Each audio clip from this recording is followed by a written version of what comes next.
आज हम बात करेंगे 9 प्लैनेट्स के बारे में, जो कि बहुत इम्पोर्टेंट पार्ट है एस्ट्रोलॉजी का।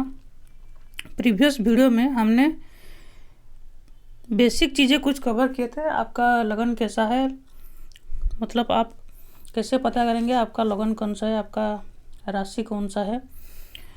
तो आज हम प्लैनेट्स के बारे में डिस्कस करेंगे। आज के एक नए वीडियो में मैं एस्ट्रोलॉजर रघुपति साहू आप लोगों को स्वागत करता हूं। तो देखिए, 9 प्लैनेट्स में से ये जो चार्ट आप देख रहे हैं, एग्जाम्पल चार्ट है ये अभी का चार्ट है। इसमें टोटल हम 9 ग्रह को कंसीडर करते हैं।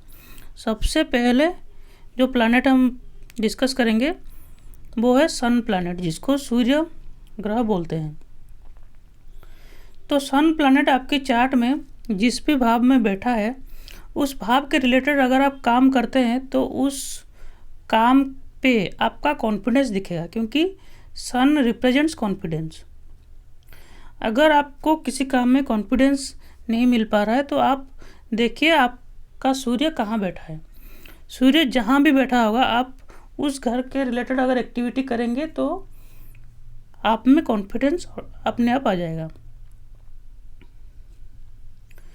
फॉर एग्जाम्पल, अगर आपका सूर्य 3rd हाउस में है, तो अगर आप 3rd हाउस रिलेटेड काम लाइक मार्केटिंग रिलेटेड जितने भी काम हो गए, टूर एंड ट्रैवल रिलेटेड जितने भी काम हो गए, कम्युनिकेशन रिलेटेड काम हो गए, डॉक्यूमेंटेशन रिलेटेड काम हो गए, तो ये सब काम अगर करते हैं तो ये काम में आप अपना कॉन्फिडेंस शो कर पाएंगे।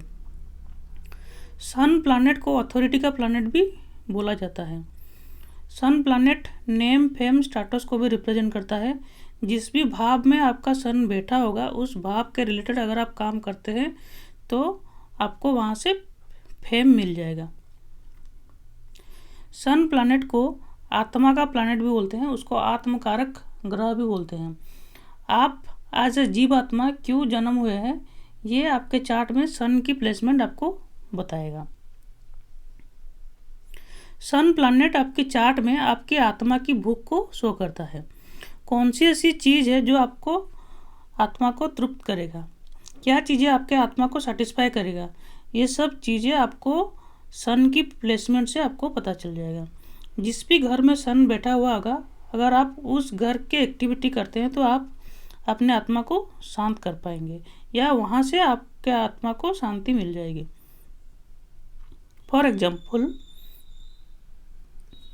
अगर आपका सन प्लैनेट 11th हाउस में है तो यार दोस्तों के साथ उठना बैठना, उनके साथ टाइम स्पेंड करना आपको आत्मा को शांति देगा। सन को गवर्नमेंट का भी प्लैनेट बोलते हैं। नेक्स्ट जो प्लैनेट आता है उसको मून प्लैनेट बोलते हैं। तो मून प्लैनेट को मन का कारक ग्रह बोलते हैं। सन प्लैनेट अगर आपकी आत्मा की शांति है तो मून प्लैनेट आपका मन का शांति दिखाता है। मून आपके मेंटल पीस को बताता है। कहाँ पे आपको मेंटल पीस मिलेगा, ये आपके चार्ट में चंद्रमा जिस भी घर में बैठा होगा उस घर से आपको मेंटल पीस मिल जाएगी। अगर आपका चंद्रमा 3rd हाउस में है तो 3rd हाउस ट्रैवलिंग का होता है। तो अगर मून वहाँ पे बैठा है तो आप जितना ट्रैवलिंग करेंगे आपको उतना मन की शांति मिल जाएगा। 3rd हाउस कम्युनिकेशन का है। आप लोगों के साथ जितना बातचीत करेंगे उतना आपके मन को शांति मिलेगा। 3rd हाउस जितने भी हमारे कम्युनिकेशन डिवाइस है लाइक मोबाइल फ़ोन, कंप्यूटर्स, तो ये सब चीज़ें अगर इनके साथ आप टाइम स्पेंड करेंगे तो ये आपके मन को शांति देगा। चंद्रमा को माता से मिलने वाला सुख भी बोला जाता है। किसको कितना माता का सुख मिलेगा, ये आपके चार्ट में चंद्रमा की पोजीशन बताएगा। चंद्रमा इमोशन को भी शो करता है। चंद्रमा हमारी स्लीप, हमारे ड्रीम्स, ये सब चीज़ों को भी चंद्रमा शो करता है। चंद्रमा हमारा मेंटल हैप्पीनेस को भी शो करता है। केयरिंग एटीट्यूड जो हमें होता है वो भी चंद्रमा शो करता है। आपके चार्ट में जिस भी भाव में चंद्रमा बैठा होगा उस घर के रिलेटेड चीज़ों को लेके आप बहुत केयरिंग हो जाएंगे। फॉर एग्जांपल, अगर आपके चार्ट में 6th हाउस में अगर चंद्रमा बैठा है तो 6th हाउस में हमारे पेट एनिमल्स आते हैं। तो आप अपने पेट एनिमल्स के साथ अगर कुछ टाइम स्पेंड करते हैं तो आपके मन को शांति मिल जाएगी।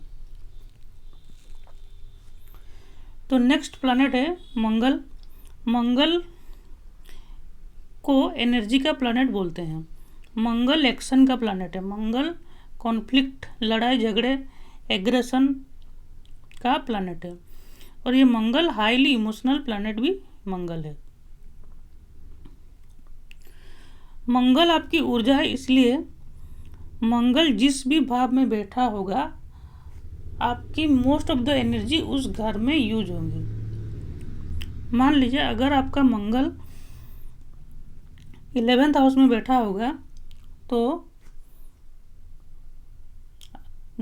आप जब अपने दोस्तों के साथ बाहर टाइम स्पेंड करने जाएंगे तो आप बहुत एनर्जेटिक फील करेंगे। मंगल एनर्जी का प्लैनेट है। दोस्तों के लिए अगर कुछ भी काम पड़ा तो आप बहुत एनर्जेटिक होकर वो काम करेंगे। मंगल को झगड़े का प्लैनेट भी कहा गया है। मंगल जहाँ भी बैठा है वो घर डायरेक्टली और इनडायरेक्टली आपके झगड़े का कारण बनेगा। अगर मंगल आपका 11th हाउस में है तो आप दोस्तों के लिए झगड़ा करेंगे या आपका दोस्तों के साथ झगड़ा रहेगा।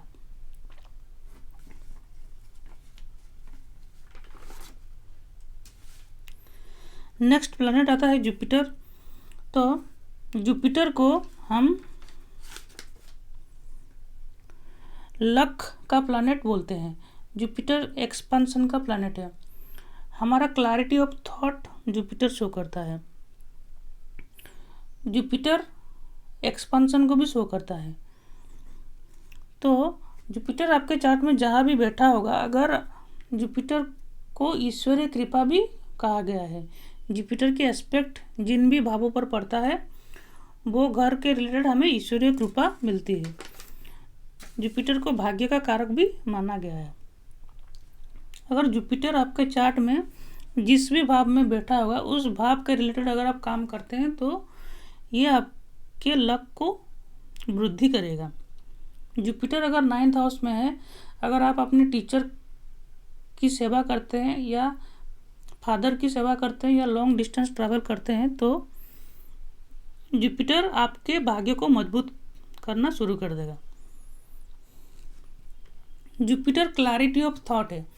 अगर आपको क्लैरिटी नहीं हो पा रहा है ज़िंदगी में क्या करें क्या नहीं, तो आप देखिए आपका जुपिटर कहाँ है। अगर आप उस घर के रिलेटेड काम करते हैं, फॉर एग्जांपल जुपिटर आपका 9th हाउस में है, अगर आप गुरु के पास जाते हैं, गुरु के साथ बैठते हैं तो आपको आपका लाइफ का पर्पस पता चलेगा, आपको थॉट की क्लैरिटी मिलेगी। जुपिटर जिस भी भाव में बैठा होता है और जिस भी भाव को देख रहा होता है उन भावों को आपको रेस्पेक्ट देना बहुत ज़रूरी है, क्योंकि जुपिटर गॉड ग्रेस है। तो जहाँ भी जुपिटर बैठा है वहाँ भगवान की कृपा उस भाव के अंदर मजबूत है। अगर आप उन भावों को रेस्पेक्ट देंगे तो आपको ईश्वरीय कृपा मिलना शुरू हो जाएगा।